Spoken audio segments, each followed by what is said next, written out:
El concepto de mutabilidad es uno de esos que van a estar apareciendo continuamente mientras programamos, mientras aprendemos nuevas técnicas y mientras aprendemos nuevos lenguajes. Así que es importante saber qué es la mutabilidad, qué no es la mutabilidad y de qué manera la podemos manejar en Java. Bien, el primer ejemplo es algo muy simple y es un objeto de los más populares, de los más famosos que tiene Java, y es el objeto de la clase String. String es una clase que nos va a permitir generar instancias que almacenan texto en general. Y String tiene la característica de ser inmutable. ¿Qué significa que String sea inmutable? Bueno, tenemos aquí un ejemplo bastante simple, muy sencillito. Vamos a ver de qué se trata. Tenemos esta variable que se llama saludo, que es de tipo string y que está almacenando el texto hola. Perfecto. Ahora, como toda clase, o bueno, como una gran parte de clases, tenemos varios métodos. En este caso tenemos llamado al método toUpperCase, lo que en español sería como pasar esto a mayúsculas. Cuando se llama este método llamado toUpperCase, este método no va a modificar el string original. Lo que va a hacer tu uppercase es, sí, convertir todos los caracteres de la cadena, pero creando un nuevo objeto. Es decir, no va a reemplazar o a sobreescribir de alguna manera mi objeto original, mi objeto saludo, sino que va a producir uno nuevo. Para comprobarlo, pues finalmente podríamos imprimir la variable saludo a ver qué nos sale. Si yo ejecuto esto, voy a ver que a fin de cuentas sigo teniendo mi cadena original. Hola, sin que esté todo con mayúsculas. ¿De acuerdo?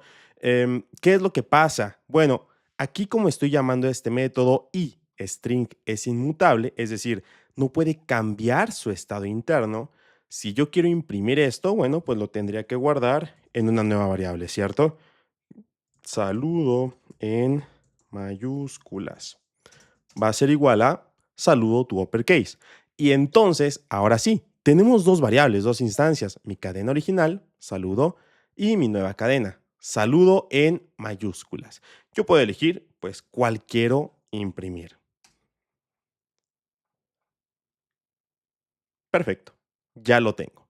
Bien, esto significa que un objeto sea inmutable. En pocas palabras, el llamar a sus métodos no afecta a su estado interno. No puede mutar, es decir, no puede cambiar el estado interno de esta instancia. Esto va a ser muy diferente a si tengo algo más o menos así. Bien, por otro lado tenemos a una instancia de la clase ArrayList. Es decir, es una lista que va a estar almacenando objetos dentro de ella. Dentro de ella va a estar, en este caso, almacenando cadenas. ¿Qué es lo que pasa cuando aquí estamos diciendo que la lista es mutable? Bueno, si anteriormente sabíamos que string, al ser inmutable, no va a poder cambiar su estado interno al llamar a sus métodos, con list es exactamente lo opuesto. List va a tener métodos que justo su función es cambiar su estado interno. Sabemos que cuando creamos una lista, inicialmente es una lista vacía, no tiene ningún elemento, pero es debido a eso que tengo el método llamado add. ¿Qué es lo que va a hacer el método add? Bueno, pues añadir un elemento que yo especifique. En este caso, decido añadir el elemento cadena 1 y el elemento cadena 2. En este caso, al final, cuando yo imprima mi lista, ¿qué es lo que va a pasar? Bueno, pues voy a tener que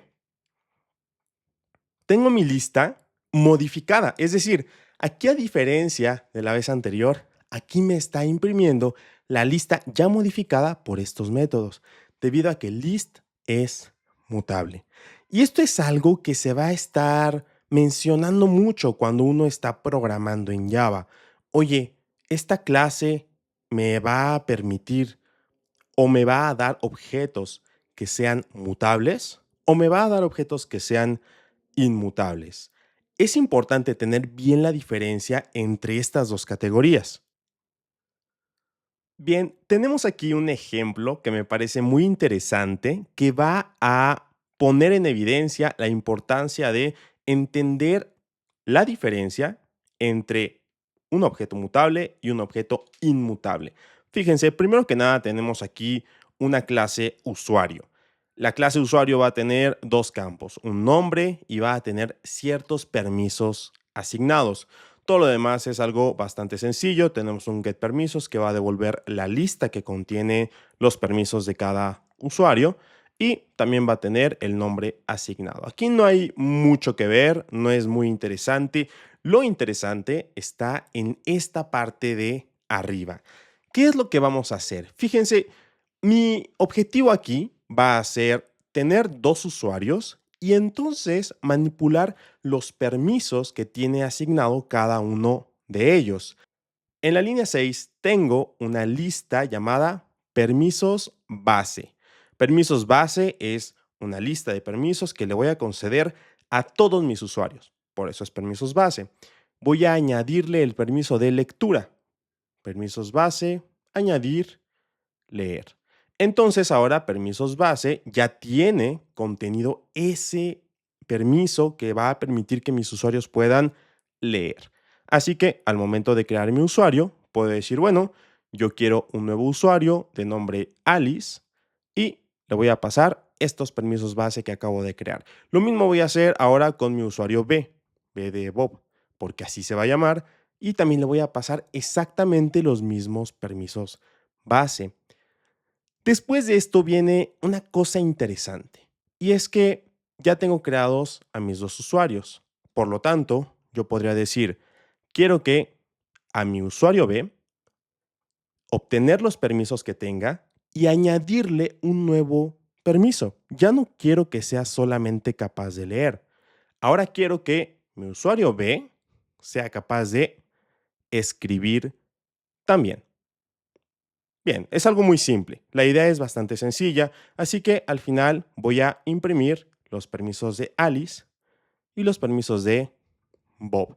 En este momento es muy interesante que pongamos pausa y nos pongamos a pensar cuál va a ser el resultado. ¿Cuáles van a ser los permisos de Alice y cuáles van a ser los permisos de Bob? Si ejecutamos el programa nos vamos a dar cuenta que el resultado es el siguiente.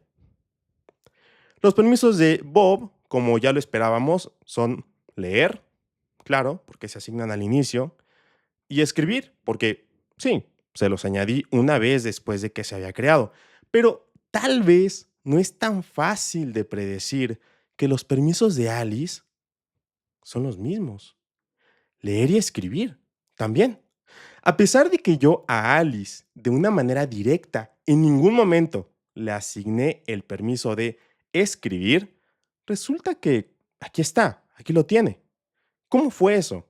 Bien, recordando que una lista es mutable y también recordando que a ambos usuarios yo les asigné exactamente la misma lista, y entonces posteriormente yo cuando a mi usuario B le pedí sus permisos, este get permisos es, oye, dame esa lista que tienes almacenada. Esa lista tenemos que recordar que es exactamente la misma que se creó en un inicio y a la cual se le indicó que tenía que añadir la cadena leer. Entonces va a obtener esa misma lista y a esa lista le va a añadir el nuevo elemento escribir, pero se los está añadiendo a esta lista inicial. No es algo que sea propio de mi usuario Bob. En realidad, la lista inicial es una sola y esa es la que se está obteniendo. Esa es la razón por la cual Alice ahora, de manera inesperada posiblemente, tiene el permiso de escribir, cuando, bueno, tal vez aquí yo solamente quería que Bob tuviera ese permiso. En este punto es posible que nos estemos preguntando, ok, bueno, entonces, ¿cuál es la manera correcta de manejar este tipo de situaciones en donde tengo que estar asignando elementos en una lista, posiblemente, que debe de contener cada instancia, en este caso, cada usuario? Bien, Vamos a hacer una pequeña modificación para que se vea cuál es la manera correcta de manejar esta situación. Primero, al momento en el que yo creo mi usuario y le paso mi lista de permisos, vale la pena que no simplemente tome lo que se está pasando y se lo asigne al campo privado de permisos. ¿Qué tal si en vez de eso hacemos algo así? Le digo que yo quiero crear un nuevo array list y que este array list esté construido a partir de esta lista de permisos. Ojo ahí, este es un nuevo objeto. En realidad, tiene la palabra new. Lo que sí es que va a tener los mismos elementos que tiene la lista de permisos. En este caso, entonces, ya no estoy aquí sosteniendo exactamente la misma lista que me están pasando, esa misma lista mutable. No, no, no. Esta es otra lista, sí, va a ser mutable también, pero es una nueva lista específicamente para el usuario en cuestión. Entonces, en este caso, al momento en el que yo le paso los permisos base, pues los dos van a tener, sí, los permisos base de leer, pero cada quien con su propia lista, porque cada vez que llamo al constructor, se crea una nueva instancia. Vamos a ver en este momento qué sale cuando ejecuto el programa. ¿Ok? Entonces ahora tengo que los permisos de Alice son leer solamente y los permisos de Bob son leer y también escribir. Esto pasa, como ya habíamos mencionado, porque ahora voy a obtener los permisos, pero los permisos que se crearon específicamente para Bob, no ese mismo objeto mutable de siempre, sino un nuevo objeto que sí, sigue siendo mutable, pero se creó específicamente para Bob. En este caso, le voy a poder añadir el elemento que yo quiera y ahí voy a tener un control mucho más claro de el estado interno de mi usuario.